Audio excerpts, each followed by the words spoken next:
This is Drew Spence from the Dynamic Universe. For this week, we're going to take a look at a comic called Demon Division that also uses CGI. There's a couple of things that are different about this week's discussion as opposed to last week. Usually, I stay away from the creative part of it, and I just look at doing post work and things that I call just artistic flares. In this particular case, this is an artist that's pretty well developed. I should say fully developed when it comes to the comic issues, so we're not really looking at anything that we could say is really a problem. It's just an overall tone idea. And then maybe some of the grappling with the actual medium and delivery. So in this particular case, we start with the opening page. The synopsis is, the Demon Division is up to its neck protecting mankind from dark mages. A new generation of dark mages is forced into service by the Division.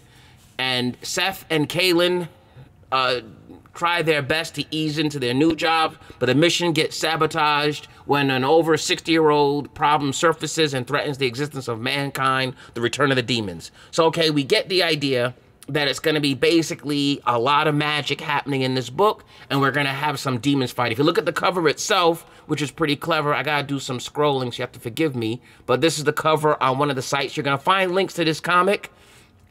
It's on Webtoons and also ComicFury, so you can actually read this comic for free, at least for now. So if you want to hop in and get the ground floor, you might want to hop in now.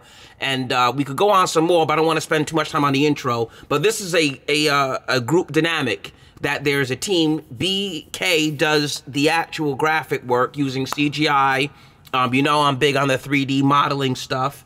And then also there's a writer named Lara who does the writing. So this is that combination we talked about where you have a writer coming up with the story and then the illustrator has to basically come along and put the whole thing together. So this is a different dynamic than just a one-person army that's doing the whole thing.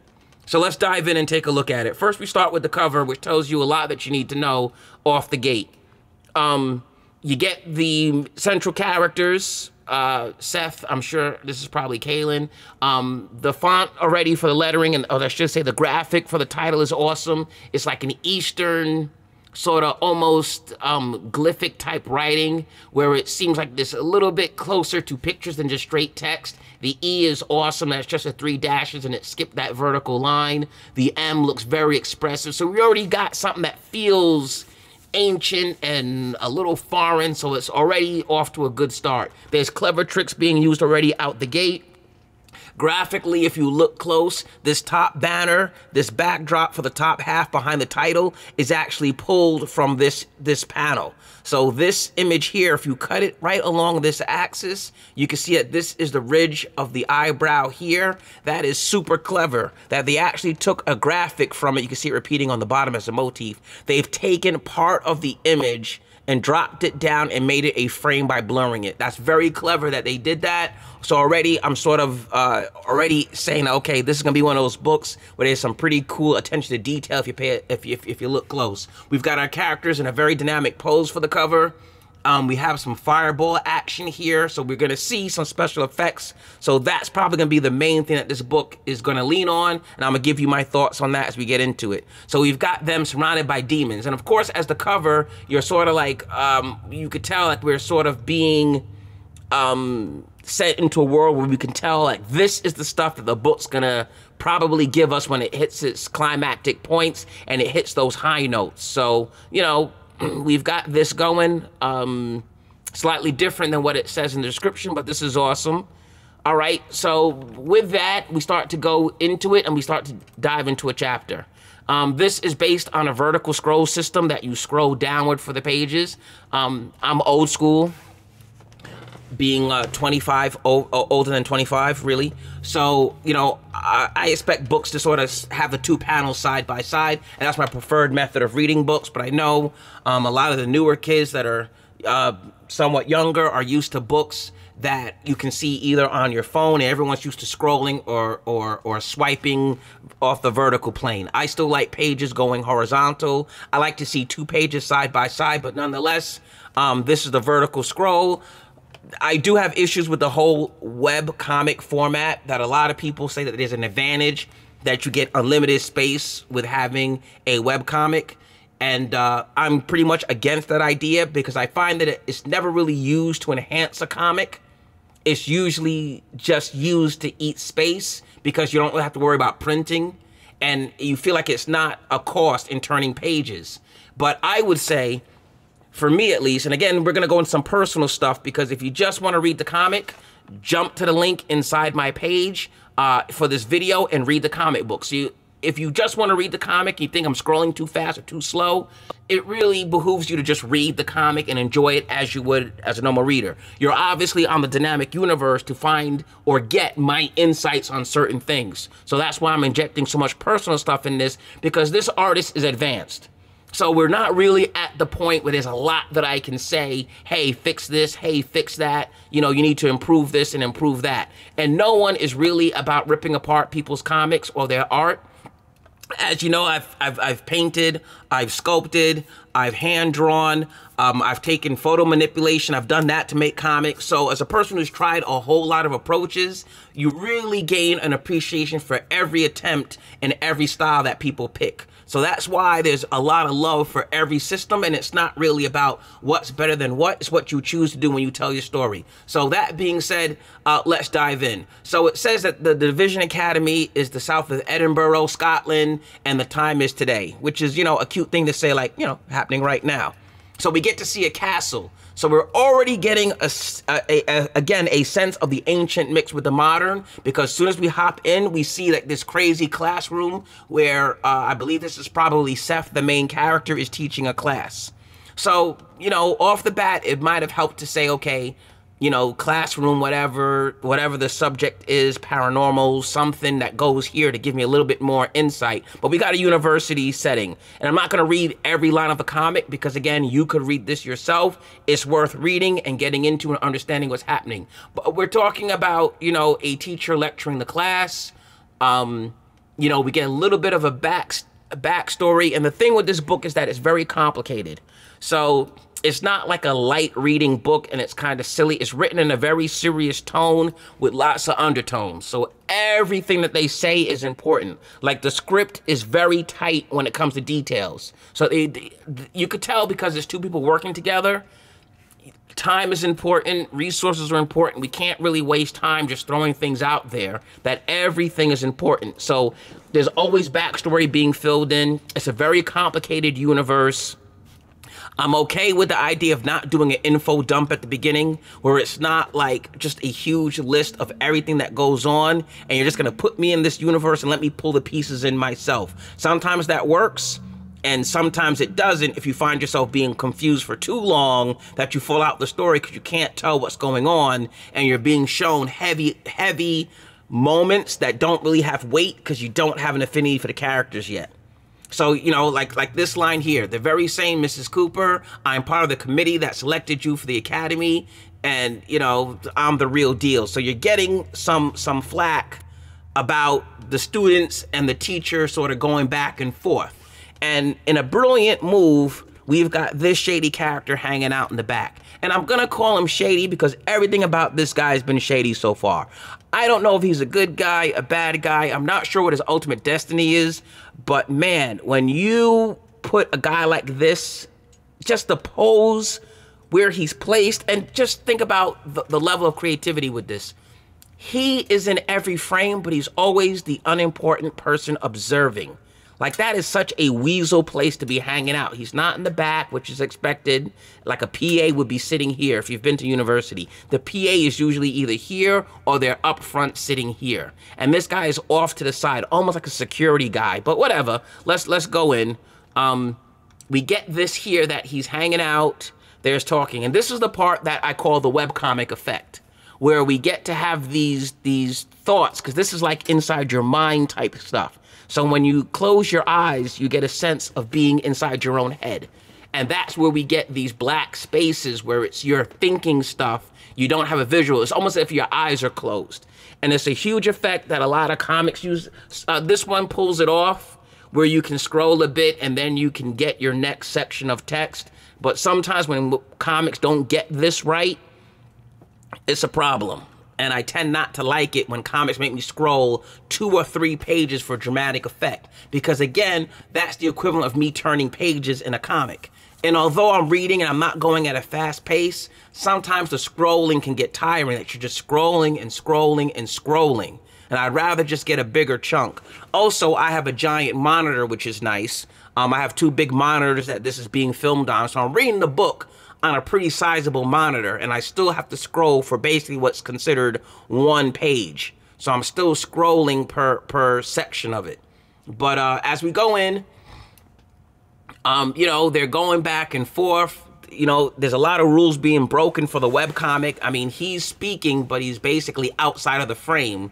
So when we get to here, I have a choice. Like, I'd have to stop right about here to get this next line, but that's fine. You know, we have rules being broken.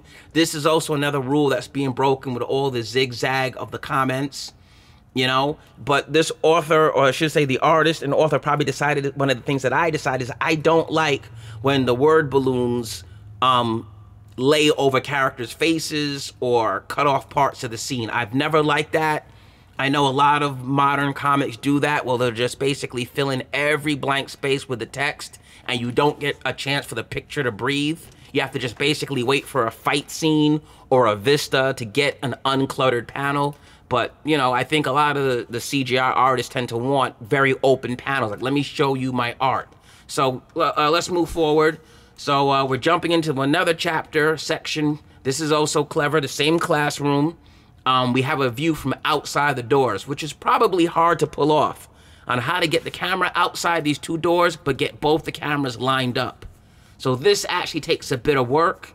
I'm not so sure if I would have left this character here, but this is a lot of work. The downside to the webcomic is also real estate, where this effect can be garnered without eating up all of this space, but it's hard to lay out in the webcomic format because this is meant for you to read on your phone. So the text has to be bigger in relation to the characters. This text is huge, but if you're on your phone, mobily scrolling, this is like basically what you would digest. This is 1 panel, which is your screen on your phone. So this is built for mobile devices, which is fine.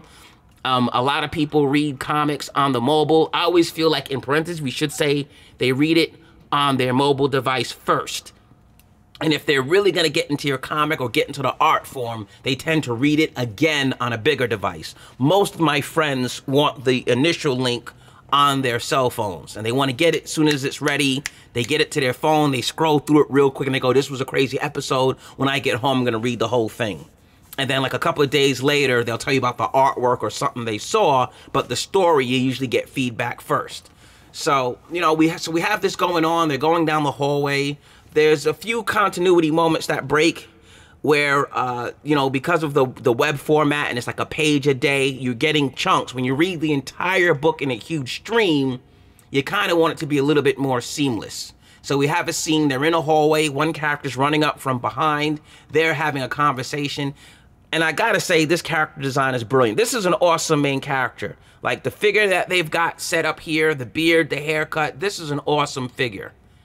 Well done. And this guy, you could not pick just everything about him. I don't know. I'm trying to figure out what it is. It could be the eyebrows. Maybe it's that, you know, that 3 Musketeers wheat check, right? You know, wheat checks inside his chin that makes him look so crazy that he's really just a really bad guy.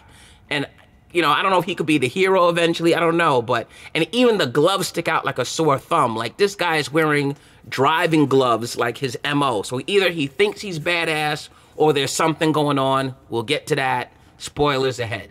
So with that, again, the black space is a webcomic thing to help you scroll on your phone. So I can't really take a bump for it, but I would like to have seen this book in a different format. So, you know, he runs by, bumps into the character, you know, sorry, sir, that starts the conversation going, you know, and of course, this is clever writing. This is, he bumped into the main characters, you know, and it's like the perfect just way to introduce this guy that he literally bumps into our 2 main characters so far. Very clever. Okay, so, you know, he heads out. There's another continuity break here where he sort of takes off ahead of them. You know, they're calling him You know, this is the DOF where he's in blur and the camera is panned out. You've seen that in movies before where the camera focuses past the closest object and you get the blurring here. And sometimes they manually change the focus so that, you know, it switches. Very clever stuff. So we get them talking, you know, it's a lot of energy happening here. Very nice use of the hand. These kind of poses aren't always easy to set up, and a lot of people would have just not taken the time to make this happen. So you can, you know, as a CGI artist, you sort of get the appreciation for the crafting that goes on to put this pose together. So, you know, they head through the doors. We head to the next chapter. Double hand grip here. Okay, he's got a brother who is sick in the hospital. That's going to be the main drama coming up. We're going to go a little bit further. And, you know, a little bit of another small continuity break where he's here facing him, and then the next scene, he's already down the steps. And it kind of threw me off at first when I was reading it, and sometimes you feel like, you know, did I skip something? So we get to the infirmary of the academy, and, you know, we have nurses saying he can't go in there. This is drama-filled. There's a lot going on. You know, they allow him to go by, and again, we're scrolling based on that. The character is in jeopardy. Doesn't look like he's going to pull through. Flatline. You know, shocking moment that this character has gone. This is extremely dramatic. Well pulled off. You know, the tightening. This is like the vignette view. The name, you know, the crafted word balloon. So we got another good chunk of action happening here. This is brilliant posing. You know, very dramatic. The camera angle, just perfectly done. You know, the end of the character. Darkened. Too late. The character's passed. Again, this is almost basically saying, you know, close your eyes and just listen. Character's gone. So we have a remorse. Now, this is another clever dramatic technique. We have a quiet moment where his brother is passed. Quiet, reserved, and you would not expect that this energy turn happens. You know, turns around, very upset. He's about to go off the rails, and you can see he's ramping up. You know, now he's assigning blame to people. Brother passed. Now we get this. This is a webcomic thing. It'd be very expensive to do this with a comic. Just print out a whole page, black ink, nothing else on it. Eats up a page in the book, but because we're scrolling, we can get that. We get this moment. Now it jumps off. He begins to start with the energy, pulls some energy going. Watch out, right? So I think we're not going to go too much further. And we did take a note. I'm going to try to show you this later on. These electricity effects that are happening. But grabs him by the throat. It's about to jump off. He's charging up. So now we get what happens in this book is what we call a very heavy climactic moment. And I'm not saying the ultimate ending climax, but we're going to talk about the book's foundation is magic.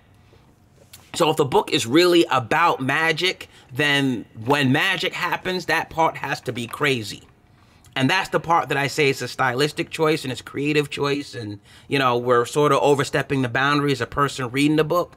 But to me, you know, stake your claim. And I said in my comic tutorial that the title of a book is like an earned title, like a championship title, and that you have to keep earning your book's title over and over again.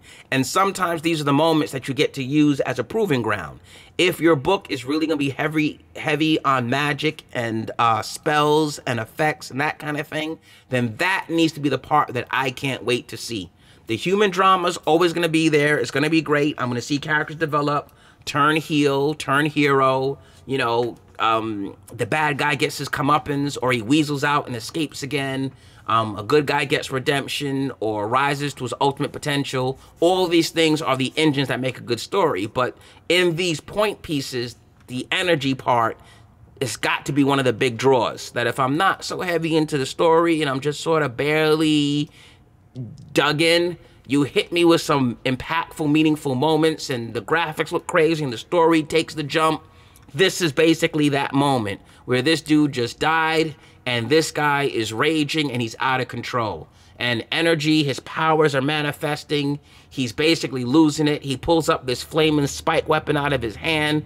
And again, because we haven't been given a whole lot of background, this is jumping off early in the book. I'm not sure what the limits of his power are, what he's allowed to do, not allowed to do. How does this fit in the context of the greater universe? You know, are these guys a big deal? Is this nothing? You know, this teacher has been like getting clowned since the first moment we've seen him. His class is unruly. Now we've got this guy blaming him. He's getting grabbed around the throat. And this is what I feel is the main guy. Like this guy, I'm assuming his arc is going to bring him someplace else than here. So now, you know, this guy's pulled out the energy spike. Great use of the angle because the camera rotates from here to right off of that hand / shoulder. Like he just brought the camera around in a nice arc. Back to the front. He puts up a shield in time, and this part is good too because it's easy to follow. Like this is basically a well choreographed sequence that he tried to hit him, he put up a shield. You know, apparently angels and wings and demons are going to be a thing. So you've got an underlying motif where maybe the good guys are angelic and maybe the bad guys are going to have horns and demons like we saw in the beginning. So there's a little bit of a biblical, mystical thing being pulled in. There's a theme that's going on here that if you sort of understood this, you're going to catch it. But he still gets caught as he goes through the shield. Our hero gets a big hook on the chin. He breaks through the little fireball energy. That's not good. So he collapses. He's upset.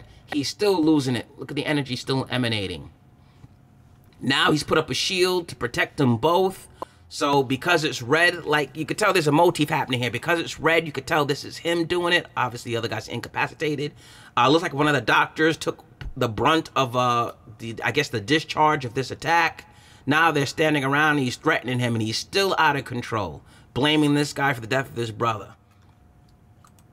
All right, let's move it. Let's move it. So now he summons his energy ball. Like this is almost like some kind of like Street Fighter, you know, Ryuken type craziness. Like they're really getting it in. So, you know, stop it, but yet he's charging up. I love that kind of stuff. So, you know, he's not really listening. What's going to stop him? Hits him with a laser blast. Power blast pushes him back. That's an interesting effect to throw in the middle of that, but okay. You know, he gets knocked back. Where's the part with the energy binds? Okay, so the nurse / assistant comes over. Even this is difficult. I almost wonder, like, how did you do this? Where'd you get this? This is very nifty. That she's wearing a badge. How did you pull that off? But anyhow, she comes over and locks him in the energy shackle of some kind and cuts down his energy and locks him in. Now they're gonna try to, you know, reset. Doctor's hurt. Now he's come out of it, and he can't believe what he's done. Okay, we took a left turn. Somewhere in here, there's a left turn.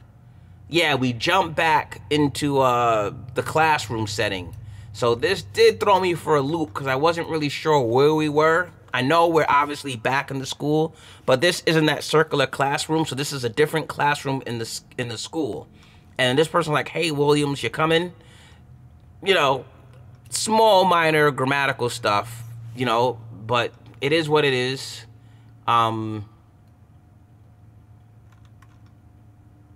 Yeah, I'm not sure where this goes. So now they're heading to the dungeon. This is a crew of people.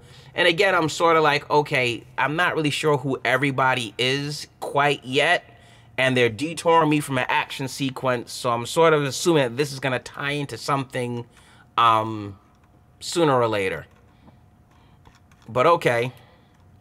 We head down into the dungeon of the school. We get to what I believe is the cafeteria. The kids all come and hang out. So I feel like, okay, this group shot tells me we've got some characters here, and probably the way they're dressed and their stances are going to be important. So you got to pay attention to that because you got to basically do every single thing. So we have them at the school. There was a very cool shot with the wall was still... We got to find that shot. There's a shot that's coming up where the wall is still medieval. So, okay, this is eating. This is a good-looking shot right there. They're all hanging out and eating. This must be the students, the class, the future majors, so to speak. Background story. He's heading over to the detention area.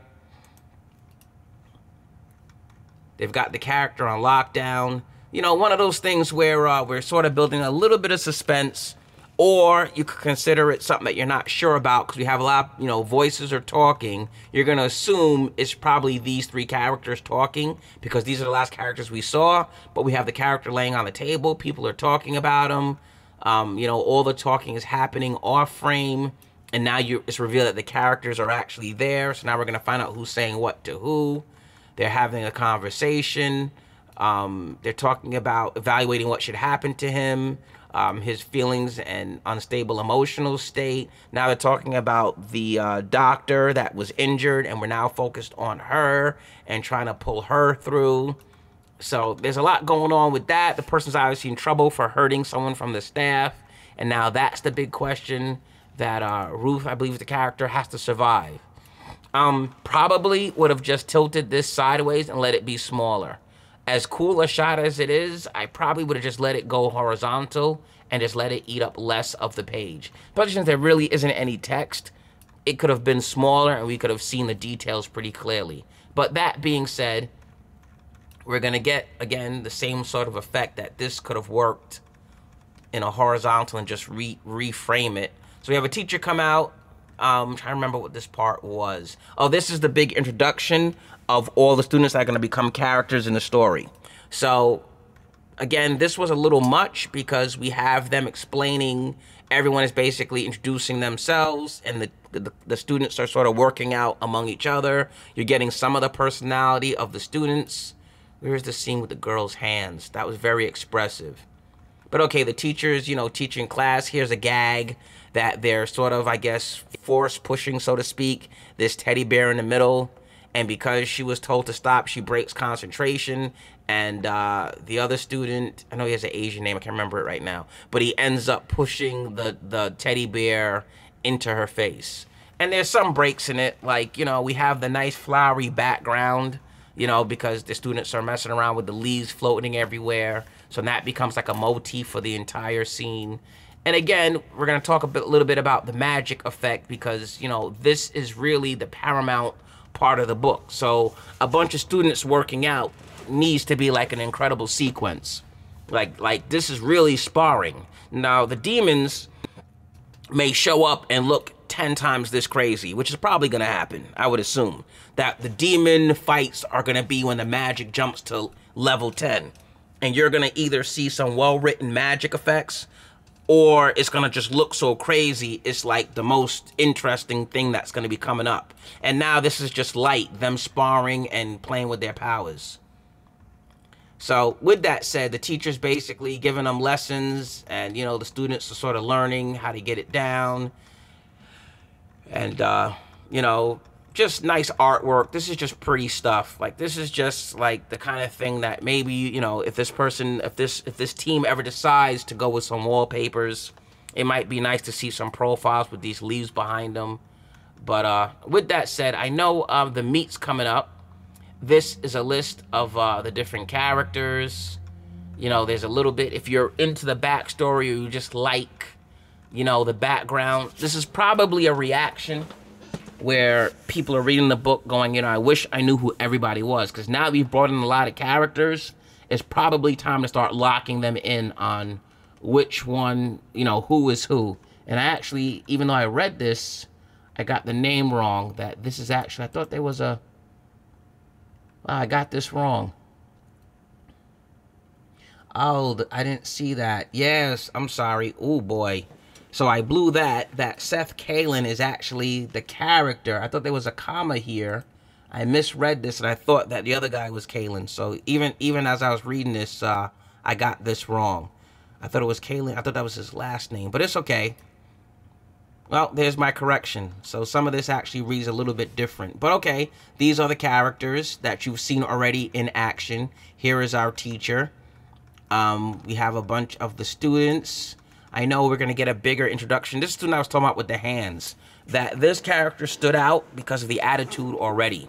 From her first appearance till now, this is that thing that she sort of used when you want to differentiate characters, that the rest are in pretty cool poses.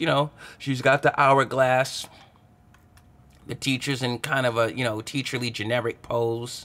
This shows a little bit of nervousness with the hands. A lot of detail on the face there. You know, he's got the cup of coffee. Too much ego will kill your talent.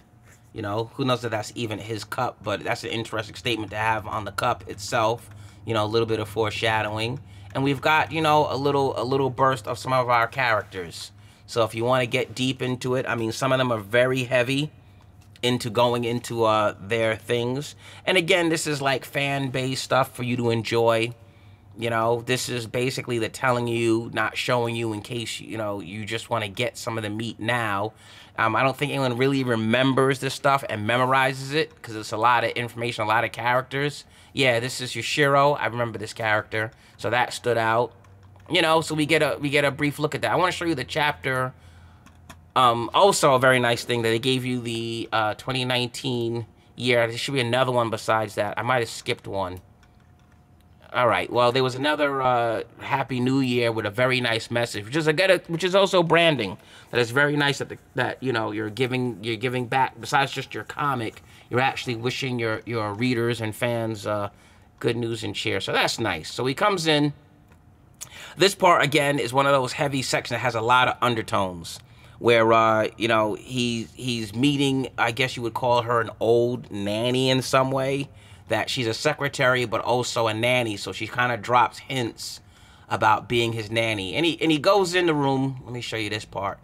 This part was also well done, and lighting is important. So he goes into the office. Again, a nice connection of the pose. This is not easy to do with CGI. It takes a lot of posing, a lot of crafting to get this right. And he comes in, the room is dark when he comes in the room. And this is probably the first foray into super heavy use of lighting. Like we've seen the energy effects have a bit of lighting, but now we're really gonna take the lighting to another level where he walks into the room and it's pitch black. Or at least close enough that you understand that he can't, you know, that he's gotta get the light switch. And he's sitting in the dark. So in a very dramatic sense, he hits the light, and when he turns around, pow. That was that hook he took in the beginning of the book. What? And, you know, he shows that he's got the bruise from it. So now, you know, that was a nice dramatic turn, because somewhat dramatic for us when you're in a book with invincible characters, as most characters are. Like only the absolute baddest bad guy can hurt our hero. This is kind of nice that it shows a little bit of vulnerability up at the beginning. So we already have a sympathetic hero that's getting a little pushed around from his beginning. You know, he already took a slug, so this is interesting. He's already got some heavy backstory. Guilt could be coming in. There's a lot going on here, and I don't trust this guy still. You can't trust this guy. So this is going to be an interesting dynamic between these two, and should end up being the meat of the story. So now we have a collapse, and I'm not sure if I should feel sorry or not, but he's going to have an emotional breakdown.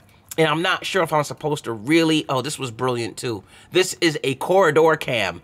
And look at the angle. You know, to pull this off, you have to place the camera, like, right in the corner where it normally would go. But just look at the text, that the font that they use for the camera feed, the angle of it, and the graininess of it. This is the kind of stuff that's extremely clever. That you're just like, yeah... You killed that. Just the you know, the accent or accentuation of the taps, you know, the feet over the tile floor. Like you could tell it's supposed to be like almost dead quiet when you're hearing that. Like it's dead quiet in this area, and then all you hear is that tap. We have a camera surveillance. Look at that. Very well done. Heads into the briefing room, and now we're gonna get some energy stuff. This is a bit of a detour that you know, not so sure about this section, because he's basically asking a character out that he had some sort of episode with. So this is a heavy subject being dropped in here, and this was really where I just said, yeah, he is a slime ball. I don't know how huge a slime ball, but he's a bit of a slime ball. And it's definitely, he's gonna be a complicated character, because one minute, when I first saw him, I just said, this is gonna be the bad guy for the series. He's gonna sell them out, he's gonna betray everybody, this guy is evil, I could just feel it. The gloves was just killing me. Then I said, this guy got them crazy-ass gloves on. That's bad guy stuff. And so now he's basically coming on to a woman that he's had, not a woman, a student, which is the more important part, that he has some sort of situation with. And, you know, with that said, you know, he's also a little bothered that he pulled that off. and he's having a little breakdown. You know, there's a little bit of turmoil. They're not really sure where to go next and what should happen next about it. So they're sort of just letting it sit now. He's, you know, having a little bit of a mental breakdown. The loosening of the tie, you know, when it gets tight, he can't breathe. He's bugging out. His energy's beginning to manifest. These are the wings you saw before. They were red last time. You know, now he's trying to pull himself together, and he's going to continue. You know, and you get the sense like, okay, this character is conflicted. Sometimes you feel like he's an evil bad guy, but then you just gave him a vulnerability. And he actually seems remorseful for what he just did to this other character, which was sort of, you know, come on to a character that you had a weird liaison with. So, you know, it's one of those things where you're like, okay, you know? So we're taking a bit of a detour where we're getting another sort of, I'm not going to call it an info dump, but it kind of is, because we're showing where everyone's going to live together. So now the stakes that we've been given so far in this book is we have the 3 characters that are going to be, you know, intertwined together. You know, you're responsible for the death of my brother. This guy is falling apart. The main guy doesn't seem to be able to find himself. He seems just shaky, emotionally, like what is he supposed to do next? We're not sure what their destinies are. We have some heavy interlinking of the characters. We've been shown this giant academy-type school. The kids are going to be living together. And now we get this info dump about the kids, who lives with who. So we're basically saying that all the kids are going to be living together. So we're giving us the parallel of the info dump, which is all who's going to live with who. And at the same time, you're giving us this intense interrogation where they're actually going to go into his mind and pull out events. So this is going to be something rather revealing. When he takes the gloves off, this is the spoiler part, we see that his hands are scarred, and that's why he's hiding them in the gloves. So again, you've given us this super complicated character. In the beginning, I think he's evil. Now I'm not sure I'm supposed to feel sympathy, because now he's got a backstory. He's lived through a lot. So is he messed up for a reason? Should I really hope he has a redemption arc? Do I want to see him get his comeuppance? He protected our main character. Now I'm not so sure if he's a sleazy guy or not, because he seems to be doing good, or at least have good intentions. And again, we haven't really seen the demons show up, so we're not really sure who their main antagonists are going to be yet. Like, who are they going to end up, well, what kind of drama are they going to be? Now, there's also a thing, and again, I'm guessing, I haven't read the entire series, this is speculation, but I kind of do know that when you give us a lot of characters, death is sure to follow. So you really got to start to wonder, uh-oh, you know, how are this huge cast? I mean, look how many kids they've got living together. This 3, these 4, these 4. Scroll some more. These 3. This, like this is a huge cast. So again, the interesting part is that when you give us a cast this big, oh my God, there's a lot of room for surprise deaths. Who's gonna survive? You know, which character's gonna get developed that you like the look of? Which ones aren't gonna make it? So this is already weaving into a huge, huge story that can go a lot of different places. But you know, this is the end of the section that's up right now. You're gonna see the link is inside the comments if you want to read this comic. I know I'm scrolling past it very quick. The other part of this is I'm gonna double down on what I said about let's see how this works out. I'm gonna double down on what I said about the comic being about magic and how important magic is. Excuse me.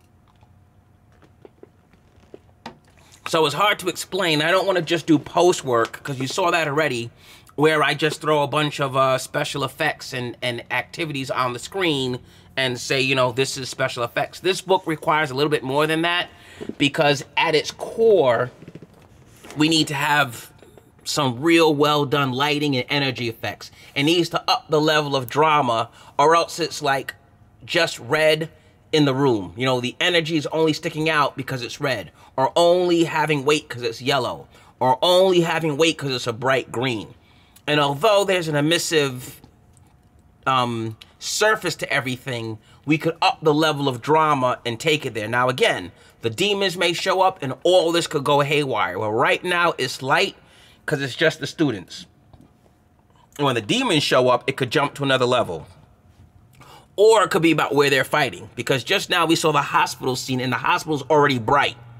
The hospital's a very brightly lit place, so any sort of magic effect is going to be a little bit subdued because it's going to blend in. Also, all the rooms so far have been brightly lit. Now, the way to get around that from just a creative perspective is that magic could suck the light out the room. That when magic gets engaged, the room loses its lighting. And I'm going to show you that now with this test scene that I set up. I got another video of me making these characters. They're just pulled from the Daz store. I did a little bit of morphing for their faces. I'm not sure if I even play the part where I pick a tattoo for this character, just to give them something a little bit more. But I'm basically putting together a scene and testing out the general lighting. This is a room that has one wall missing, so the background is dark. So I'm doing like an iRay preview, so I could just get a basic sense of what the lighting is doing. And this is the open part of the wall where the camera's gonna come from. So I'm basically gonna grab a set so I can get some kind of sky outside. And by picking the bluish orange backdrop, I get a lighting that's very blue and reddish in tint. And I could have picked a daytime one and had it be a little bit clearer. What I'm doing now is I'm adding probes to the scene, and I'm using lighting probes. I've talked about these before from Kindred Arts. I use this as a foundational lighting system. So I light up the scene so that I can take advantage of it. And for a comic, you know, you might control the lighting in post. I usually do that for 4:6. I have to tone the lighting and decide if the room gonna be dark, is this part of the book gonna be bright? You know, what kind of lighting matches the tone and mood of the book. So I'm basically grabbing two different light sets, and I'm just using them to light up the room right now. And what I've also got, let me pull that up, is I've got progressive renders. So for this is a render of the first scene that I pulled up, which is just the characters in the room. I haven't picked out any poses for them. This is what I call, you know, the initial lights come from the torches. And again, Demon Division happened in a hospital. So unless we're gonna trick it where the magic use pulls the light out the room, which would be an awesome effect to have. That when they engage in magic, any kind of magic, it gets darker in the area, which allows the energy and the magic to even be brighter and more dramatic. So I kind of started out with a base tone for the lighting in the room, and now I'm using the light probes to come up with a baseline. So I'm just grabbing some light probes, I'm moving them around. This is stuff I've shown you in my other tutorial videos. So I'm grabbing two sets. The first set only lit the room up so much, so I made a second set. I'm not gonna go in heavy with editing the controls, because these are basically the presets that come with the lighting set. I pick the color and tone that I like, and then I just pick a color intensity, and away we go. And if I wanna brighten up the room, I bring in more probes or I move them around. But in this case, I just wanna get a foundation. I don't wanna lose the natural lighting. So right about here, I'll pause it. I got the room as bright as I need it for a comic book. So what I did was, when I got the room bright enough, I go, okay, this looks like my comic panel. And this level of light in the room is gonna be the default. When you walk in this room, that's gonna be it, and that's bright enough for the word balloons and the characters can talk and speak. So I came up with this level of lighting first, and we'll take back a look again at this. So this is the baseline lighting. And then this is me tuning it up another set with the probe lights, and now I have what I would call my default comic lighting for the area. And, you know, that's something that there is to work out. So we got that now happening. So with that, we do test renders all the time because a lot of effects don't show up. Now I'm just gonna pick some poses. And this is, you know, small subtleties, where I'm just gonna sort of decide where the characters are gonna go. This is me positioning them. Although I didn't plan to show their feet ever in the book, I'm still gonna do my little thing where I just wanna place the character just, you know, the heel is just compressing a bit, or the instep of the sole is just compressing a bit, so the characters are well-rounded. I'm picking a pose for the female character, and this is just my setup so I can just have some kind of energy happening. And this was a kung fu pose for a Genesis 8 figure, but I'm using Genesis 3. I'm using a script to sort of get the pose to make the slight adjustment. Now, what am I doing now? Oh, expressions on the faces. I discussed this in the other video. You just want to get some expressions. I wasn't sure if I was going to make it who's more powerful than who's winning the battle, the tug of war of energy, or are they pushing? I wasn't sure of any of that. I just wanted to get to the lighting, but I figured, you know what? These are little subtle things. You know, the mouth was a little crazy looking. I'm not sure. I decided I was going to make him a little bit more powerful as the druid, you know, a little bit crazier. So I ended up giving her a little bit less of an angry, determined expression. I'm going to give her just a little bit of defensive nature. Like she's a little bit on the defensive. And I did that with the body gesture. The hands were cool, but those were very martial arts poses. So we just went in and we're going to make some edits to the hand. I think I leaned her back too. Yes, I'm gonna lean her back a little bit. Right now I'm just adjusting her hair for the energy. So the hair should be blowing around with the static energy of magic being thrown around. And that's what I'm sort of working on now, is just taking little adjustments and pose controls and just moving the hair around so it looks a little bit different. Of course, in post, I can add extra strands and I can move the hair and let it cover her face. This is me backing her up a little bit because, you know, the character should be, you know, if you're defensive, you're leaning back. And, you know, his pose is a little bit too martial artsy. So we just want to grab a couple of hand poses and just get his hands to be a little less kung fu, a little bit more magic user. You know, it wasn't off and I could have left it alone, but I just sort of felt like, you know, for now at least, I just want something a little bit more martial artsy.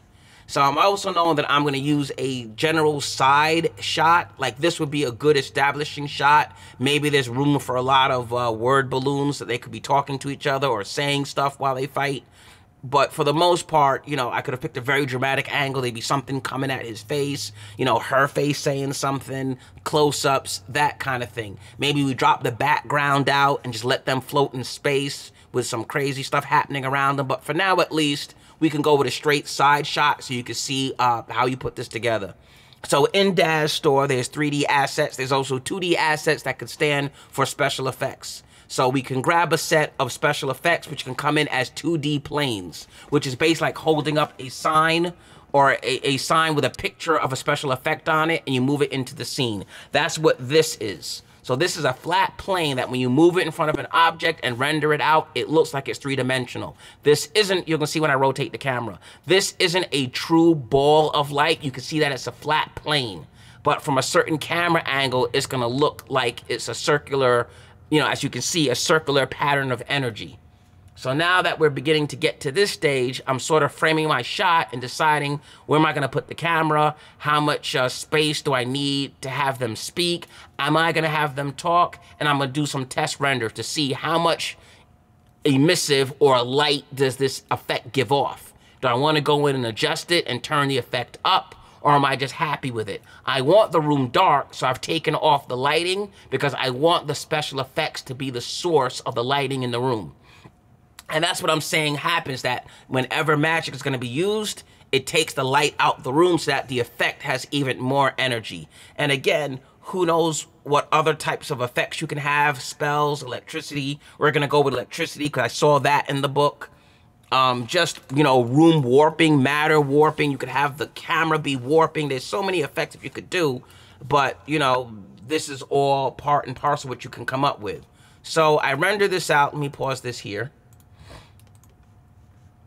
And we get this scene, which is a bright room, energy effect between the two characters. Not super dramatic yet, but we get the idea that we've got the light happening in the middle. If I jump to the next render, we can see that I've turned down the room by removing those lighting, the probe lights, and now we have a bit more. But this still isn't enough to be dramatic. This is sort of okay, but we want to turn this up. So we come back into the Daz environment. Let's go forward a little bit. And now I'm gonna put some electricity in the shot. The electricity comes with a high amount of emissive properties. So this actually lets off a lot of light. So if you check the settings, it's big. The only thing I kind of don't like about the lightning sometimes is that they're a little thick.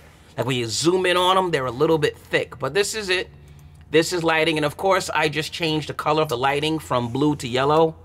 just so that it matches a bit better. I could have sampled the color. I could have, you know, spent a little bit of time, but just for a quick dirty effect, we wanted to keep it consistent so that the energy sort of matches that fireball in the middle, that energy ball in the middle.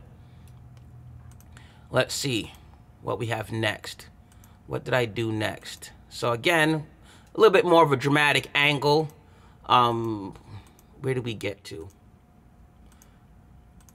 Okay. What do we have? Okay, now we're starting with the energy balls. Let's go back and look at what we got so far.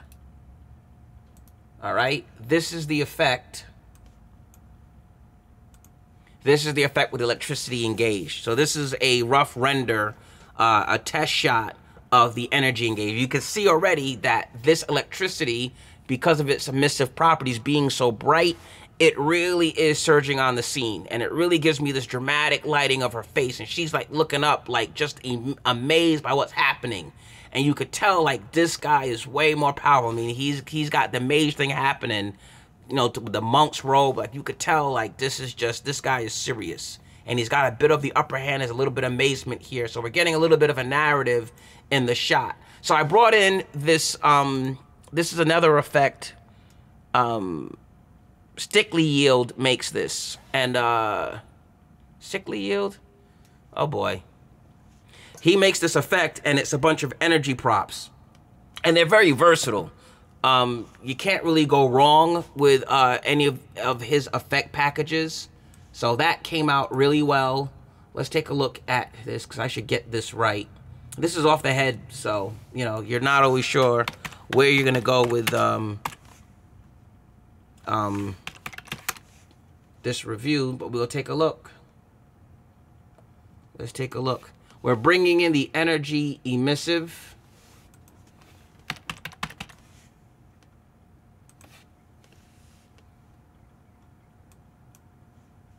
Yeah, he's probably gonna kill me that I got a lot of his effects wrong. Ouch.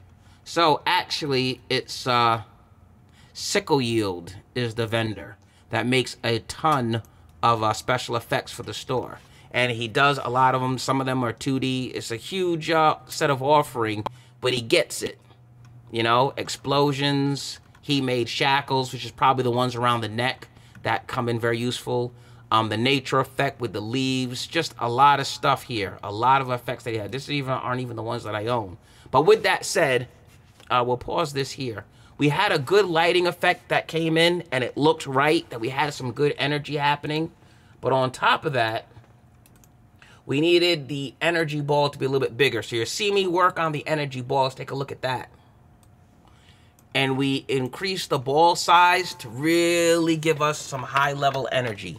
Some really high-level stuff is happening here.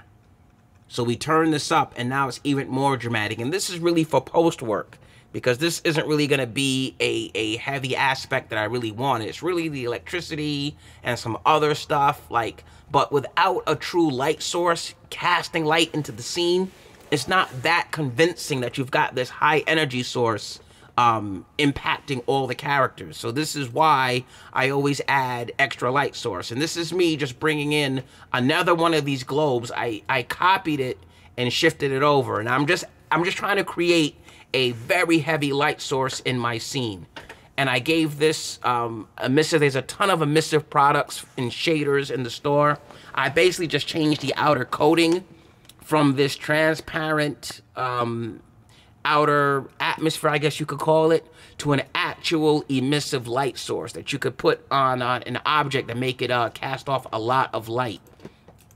And we basically did that, and I'm just moving it into position so that it just gives off like the source of energy for this shot.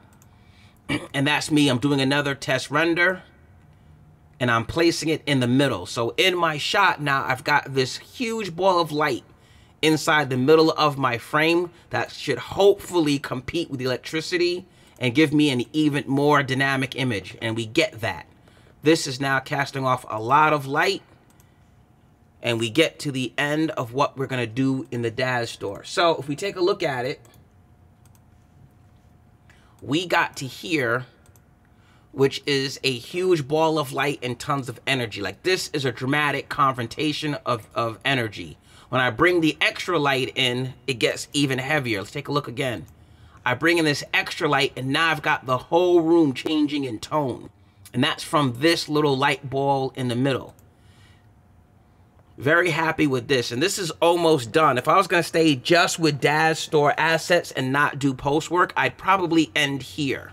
You know, you put a special effect, you know, shraz, crackle, anything that goes in here. He says, you know, you'll never get past me, you know, and she'll say something like, you know, whatever she's going to say. And you've got like a good dramatic scene that sets up, you know, you get the big shot before we get into like the close-ups and his face wrinkling and her bugging out. What we did though is for post work, I took out all the other effects and just left the white ball here.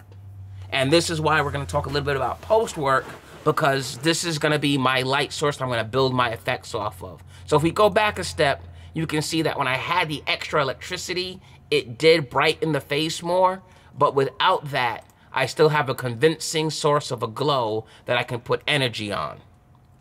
What I've done before is done layering, where I would lay this on top of the other effect and mix the two scenes together. And I would sort of pick the best of both. But for today, we're gonna go with the idea of some post work. So let's wrap up. We're almost at the hour mark. So I'm gonna grab this one scene. I'm not gonna resize this one today. We're just gonna pull it into Photoshop, and we're gonna do some live edits on the shot. Let me close these out. So I bring the shot in. I've got 2 copies of it that I've dragged in here, one on top, and I've got my background. So we're gonna start to work on this one on top.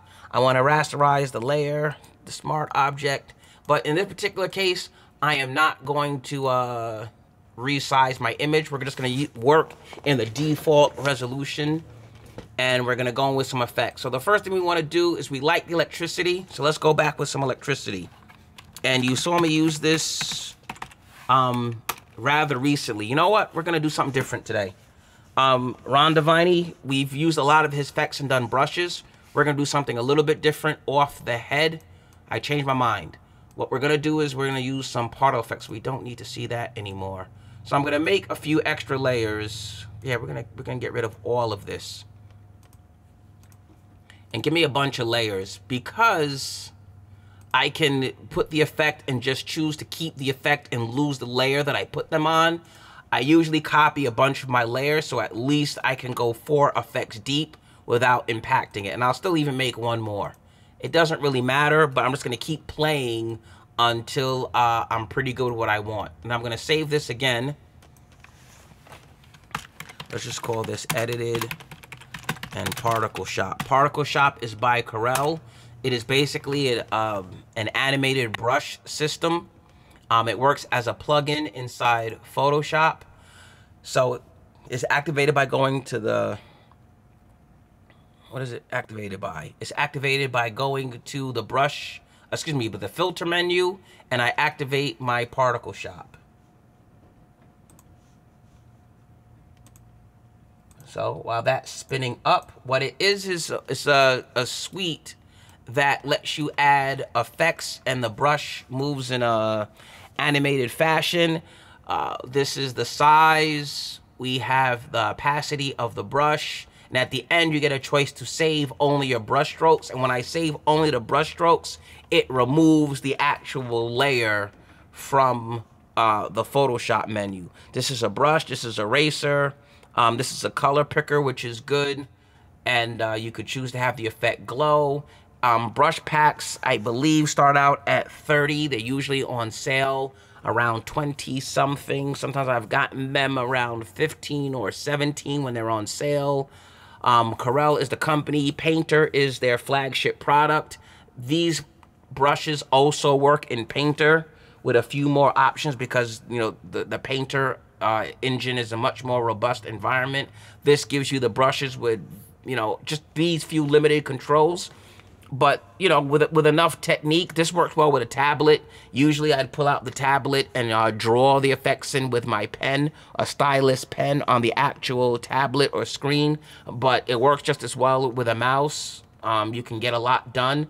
The effect last time was yellow, so I'm going to pick yellow and go with a bit of a glow. We'll start with the experiment there. We'll look at the brushes. We'll go with lightning strikes as a brush. And we have different effect brush we can pick. So this is a wild bolt. Again, this is relatively new, so I'm not really sure what the brushes do exactly. So we're going to learn together. So this is going to be my lightning burst that comes out. Okay, this brush is a little wild. There's a technique for most of them that's worth, like, you know, taking your time and sort of studying and seeing how each one reacts. But because it's such a freestyle and free sort of playing field, I just sort of draw and then see what's going to happen and decide if I like it or not. And, you know, for a live sort of webinar, you know, most people don't want to, you know, experiment and just try to come up with something off the head. But in this particular case, I'm not overly concerned. So we're just going to play with that one. If I like it, I can save it. There's undos. I can take it back to its initial state if I want, which is revert the document and everything will go and we're back to the beginning again. So that was the wild bolt. Here's a wavy bolt. Here's a thick bolt. Maybe I'll take the thick bolt, and you can see almost like an alternating line thickness that the bolt is changing thickness as I draw it. And I'm getting a little electrical effect. This one isn't super crazy, but this is all right. I kind of can dig this. This is nice. This is nothing to, yeah, this can stay. I think this can stay. Let's see what else we got. We have the spider one. I think this is the one that runs, if I remember. I'm not exactly sure. Make it a little bit thicker. We should really save this. Let's show you that. So when I save the effect, I can choose to save only the brush strokes. And when I do that, I get that effect as a layer in Photoshop by itself. So I can turn the effect on and off and keep that layer. So now I want to work on this other one. I'm going to give that a name. We're going to call this... We'll call this Thin Arcs. We're gonna take the next layer of my picture. Let's save it because we're here together. Don't do that. Let's save it. And let's make another set of brushes, another set of lines. So I'm gonna go back, reinitialize it, start up Particle Shop, and this time we just gotta do a little bit of some thinking. We want something a little bit more interesting. Let's go with a solid bolt. Let's make it a little bit bigger, and let's pick a more radical color, a light blue maybe, which of course is going to change the tone of the shot. And I could have doubled down and made the other one a picture I was going to work on, but that's going to be fine. I tend to pick and choose what gets prominence depending on how well it came out. So all my effect layers tend to end up competing with each other as I decide what I like, what I don't like. And I'm just starting with some foundational effects now. This is just my foundation that I'm making. This is just an energy foundation that I'm starting with. And we'll probably pull up some of Ron's stuff later. I just used that this morning, so we're going to give that a shot. So we like that. We like that. This isn't bad. And of course, you know, I can obviously go inside Photoshop and play with it, but we're going to save this too, and only the brush strokes. And now I've got even more energy happening. And the reason I'm just keeping them all separate is I might want to put certain effects on one layer and not the other. I might want to do something with the color on one layer and not the other. But now that we're humming along, it's time to get a little bit more extreme. In this particular case, I want to see all these effects on the layer. So I'm going to select those 3 layers. I'm going to duplicate them to a new set, and I'm going to merge them together. And now this is going to be my new test subject to begin from, my new demo. And I still have my 2 layers preserved that are for real, and I have this one I'm going to play with. Particle Shop has never crashed on me, but there's a first time for everything, so I try to save my work fairly often. Now I'm diving back in.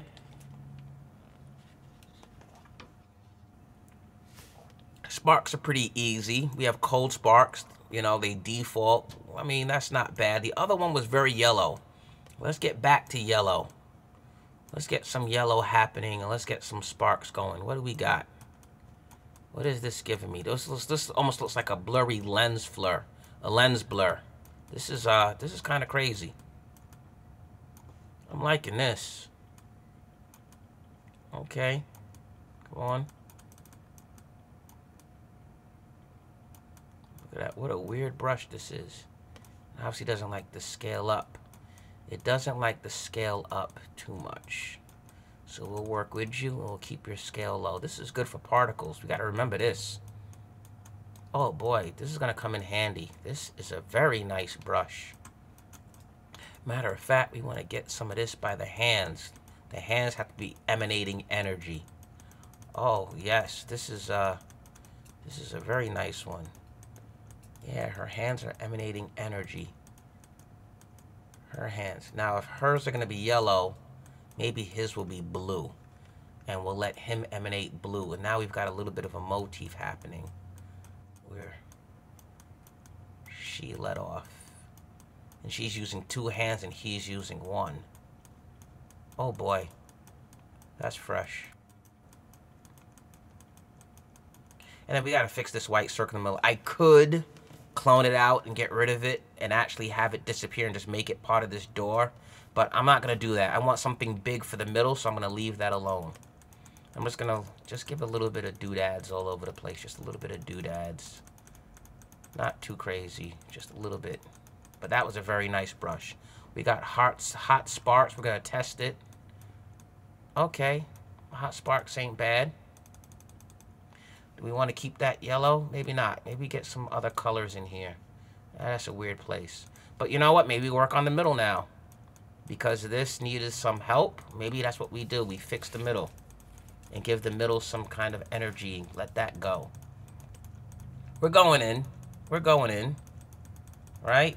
Give it a little bit of a shape. It should have a little bit of a shape. We're not even doing any editing of the effects either. But that's not bad. We need something white happening. There's balls of light. There's this other one called an emission. There's a shock here. Let's not go too crazy. Let's save this where we're at. We'll save this and only keep the brush strokes. And now we've got that happening. Now we've got that happening. And that's not bad. I'm kind of liking that. So we'll keep this. Do I want to build on top of this, or do I want to start from scratch again? What effect do I kind of need here? I need a central thing happening here. And I'm not sure if I want to keep the white spot in the middle. I could have probably used a technique where I had a light glow that you can't see the source of it. So I could have even grabbed one of his probes and just made one probe and made the light super bright and went into the settings and just made that one probe super bright and used that as a light source. I could have pulled that off. But in this case, I've got this big white glow in the middle. So either I need something as heavy as this that's gonna come out and be the central super bright source, or it's time for this to go. And I'm changing my mind again because I wasn't sure when I first started this. So what we're gonna do is we're actually gonna get rid of that. And it's not the best thing ever, 'cause I could have, you know, there's 100 ways I could have not done this. But now that we're here and we're live, I'm not gonna go back and start this whole thing over again. I'm gonna grab the, I believe it's the clone tool. Let's zoom in a bit. And this is sometimes a little bit of cheating. I didn't have to do this, but okay. I'm gonna change my brush to a pretty big size. I just wanna get rid of it so that it's not eating up the middle. So I'm just gonna draw the door over this. Just draw the door over that. Just enough to get rid of this big bright spot. That's all I wanna do. You're not gonna really notice what's happening in here. How this works is I hit Alt and click, and then that decides where I'm gonna pull the image from. So if I hit Alt and click here, that crosshair becomes a target, and I pick right there to start drawing from. And then wherever I drag the mouse, it becomes that part of the picture. So you can see I basically pick that side of the door, and I'm drawing that side of the door on this side. And that's how I get rid of this door. That's one cheat. Let me show you an alternate technique. I go back, and if I want to do this another way, I could take this tool, which is the selection tool, and I basically pick part of the door right about where it's intersecting, right about here. Yeah, right about there. I could go with a feather. I'm gonna be lazy. I'm not gonna even feather today. I'm not even gonna feather. I could feather the edges, which means they're not as sharp and crisp and not as defined. So with it, it takes a little bit around it, almost like blurring the edges. But in this case, I'm gonna copy that little panel to a new layer. So I got that piece of the door, if you can see. I copy that piece of the door to a new layer, and I'm going to edit. I'm going to transform it with a flip horizontal. Flip horizontal rotates the image basically on the horizontal axis. Vertical would be upside down basically. So I've taken this piece of the door and turned it around so that this corner now becomes this corner. So I basically slide that into place, matching it pretty close, and that gets rid of the glow. If I want to be super lazy, I could just leave it like this, and you're not gonna know that this isn't the door. But if I was doing this for like my book, or I wasn't pressed for time, I would just erase certain areas around it. You know, just keep going until I basically hit. And this is kind of feathering the edge. Like, you don't want to go, at some point I should hit the white ball in the middle. At some point you hit that. But this is pretty convincing. This is fairly convincing. I wouldn't notice that in a comic. And if I pull back, you don't even know that that's no longer the door anymore. So we had this version of it, which is the same thing that I pulled off. But if you get rid of it, that comes back. So I leave that on there, and now I've basically gotten rid of it. And now we still need a solution for the middle. So the white ball wasn't really that bad an idea. Maybe it shouldn't have been so bright. So maybe I'll bring this back and lower the opacity so I get the white ball back a little bit. Just give me something in the middle there to sort of have my target. But that could be them. And again, the drama is really about the energy and the brightness of the room. If you want to cheat some more, this is also a technique that I do, is I'll go back and grab a really bright version of this and lay it on top.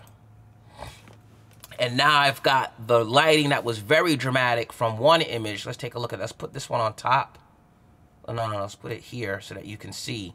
I've got that one on top where the lighting was a bit brighter. And then I've got this. So the cheat that we can do is combine the two images, which is basically to take the top one and just lower the opacity. And now we've got the best of both worlds. My extra drawing stuff, and I've got the bright light from that. We could also just erase certain areas of it, which is another nice effect that we can make a vignette and just erase the outer edges, or the opposite, and just take it out or add it in, and then we get a nice little effect of that happening. So I'm just gonna check the size. The size looks right. We have a tiny little shift happening, but this is fine. That actually looks fine. So that would be it. What else can I say about this? So I think for me, at least, for the book, I do expect that they'll probably turn up the effects. Since the book is about magic, you're probably going to see some heavy confrontations between the mages and the demons, since the book is about that. So I'm kind of excited to see where that story is going to go. The writer has given us a bunch of complicated characters. So we have pretty much all the pieces are in place for something special to happen. We have a ton of characters introduced that you know they all can't live to the end of the book. So you know some of them's gotta die. The question is who, and when, and how gruesome, and what's gonna go on. With that said, we have some very interesting characters. We got the one on a revenge mission because of his brother. We have the blame, and again, Seth is my favorite character so far, obviously, but he's wishy-washy right now. Like, he doesn't seem like a super stand-up person. So you gotta see what his arc is gonna bring us. And again, there's also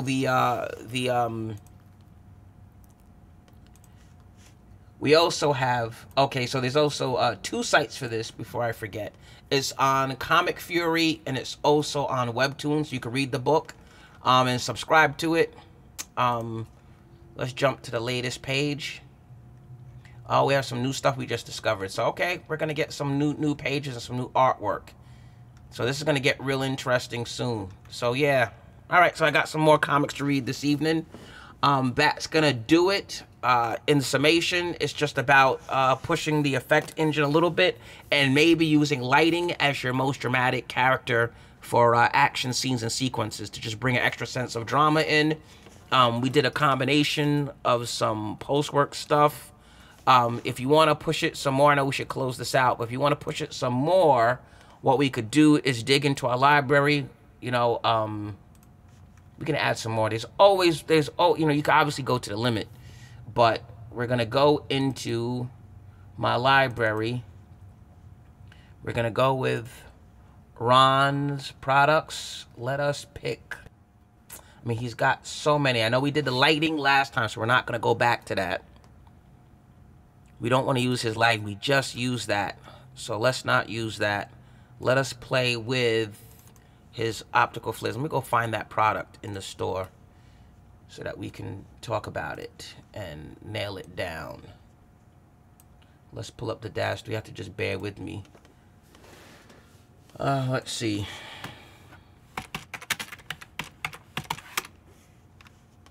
All right. So if you don't know who this is, Diviny is a very popular vendor from the Dash that does a lot of post-work stuff. And I lean a lot of my classes on his products. But let's not hide what I own. So he's got tons of products from spray paint. The electricity we used in the last one was his lighting effect. We used steam a lot. That was a lot of the dust and particles that you saw in 4.6. The glitter backgrounds, dry ice, x-rays. Fireflies were also in 4.6. That's how I did the lightning bugs. Behind the actual ant farm did the lightning bugs. But behind the lightning bugs, I had the sparkles of light. That was the fireflies. Odeon from Killer Butterfly underneath the water is the underwater bubbles. It's probably a combination of that and Waterworks. I believe Waterworks might have been the splashing. War has always been the sparks and explosions. Lettering we haven't gotten to yet. Space we use for the stars a lot. When I have to make my own sky, I usually add a subtle amount of stars to it. Blood is obviously many of the blood products, and of course I interchange them. I'll use ink for blood. I'll use paint splatters for blood. Just, you know, I own a ton of his products, and there's another vendor too. I'm going off the head, so I can't remember everything at once. Smoke. Is it Orestes? I can't remember, but there's another one that does brushes also that has a very nice set of brushes. But Divine is obviously the main one. Smoke, steam, just the cobwebs, just a ton. Overlays, suds, just a huge plethora of products that you use for different stuff, and that's out of control. So we can go into one of his products, and we're just going to add, like, you know, we're going overboard, so I admit that. But we're just going to do it because we're here. So I'm going to grab a random set of optical flares that he's got. Just a random set. And we're going to use some optical flares in this. So they come in. There's brushes, but there's also a group of fully rendered effects. And I'm going to be about as lazy as possible and just pick a set. I'm liking that set there, so I'm basically going to drag and drop this particular flare into the scene. So I just grab it, and I lay it in, and it adds just another small layer of detail. I'm going to let it fall on the circle. Am I happy with that? Let's make it a little bit bigger. Let's get my flare to be a little bit bigger. I want the flare to be a little bit bigger. I like that. I'm not sure if I'm happy with that. And I think I'm going to move the location of this. So we're going to grab his flare. And we're going to cut it this time. Don't always cut things, but we're going to cut it this time. We're going to move it to the forefront. So now I've got that. This replaces that white ball we had in the middle. You guys remember that I liked that a lot, but it just wasn't really popping to the right degree. Now I've gotten something just as cool, which is the bright light in the middle is back. And I could decide if I want to keep it on top. Do I want to sort of move it to the back? How bright do I want to make it? Do I want to lower its opacity so it's not overtaking the whole scene? Maybe I'll leave it a little bit more subtle. Get it right in the middle. And now I've got a bright, nice energy for the middle that can sort of hold that center area as the main thing in the room. This one streak, as you can obviously tell, we can edit whatever we need to. But this one streak... that one streak.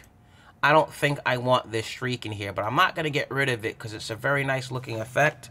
So what we're going to do is we're just going to move it so it can basically do what I want. So I'm going to grab it, do the same thing, layer new via cut, and we just want to move it somewhere more effective. I could place it there. Let's make it bigger. Let's make it bigger. And let's give it some prominence. So now we've got this happening, right? Now let it link between them. So now we look again. We've got a nice energy, full of energy scene. This is looking nice. Let's get some energy happening. So now we got a nice energy scene. You know, we've got some magic happening. You could feel the rays coming off of this. You could feel it. Like, this is rays coming out. This is a lot of energy happening here. You know, we left her looking up with a lean back, but this is fine. I'm content with this. This would be a pretty good image to open up with. Like, this is really nice stuff. You know, obviously we could have drawn in more stuff around here, maybe even built upon the electricity that we do have. But this is good. This is it. I think this is it for now. The book is Demon Division. It's gonna be nice to see where this goes. It's from B. I'm Drew Spence from the Dynamic Universe. If you didn't know, I do the webinars. I'm one of the presenters for Digital Art Live. That also has the magazine. And I present many webinars using CGI comics, the DAZ rendering environment, and also just for comics, period. Just a lot of good ideas and things that I've sort of seen over the years that I sort of pull up and, you know, just share my insights on stuff. You can actually buy my tutorials. The first one is about comics. I do a lot of them on post work and what to do after you've rendered your image. Some of them are corrective, where we fix some of the issues and problems that you might not have caught when you rendered. Other ones are like this, where it's just about creative direction and just adding things to your scenes. That's about it. I have my own comic series, which is 460 Annihilators. It's on Comixology. You'll see links for it. If you like this kind of content, don't forget to subscribe and hit like buttons and share the content among your friends who are into the graphic arts. And don't forget, you can support us on our Patreon. If you want to keep this going or see more of it, that'd be a good way to send a shout out to us. I welcome comments. If you want to see your book reviewed or looked at or post-worked, you can send me a note. It's reach me at the Dynamic Universe or on social media. We're Dynamica Music on Instagram. I'm on the DAZ forum. Pretty much, I'm around. You could drop me a link on the video itself and send me your stuff, and we can connect, and we'll do this. I think we're going to push into a regular schedule where I do this at a certain time every week. I think we're going to develop that over time so that we can all get used to when this is going to go down. Thank you, BeeMKay, for having me do this. And Lara, thank you guys. Good luck with your book. I will see everybody. Happy rendering.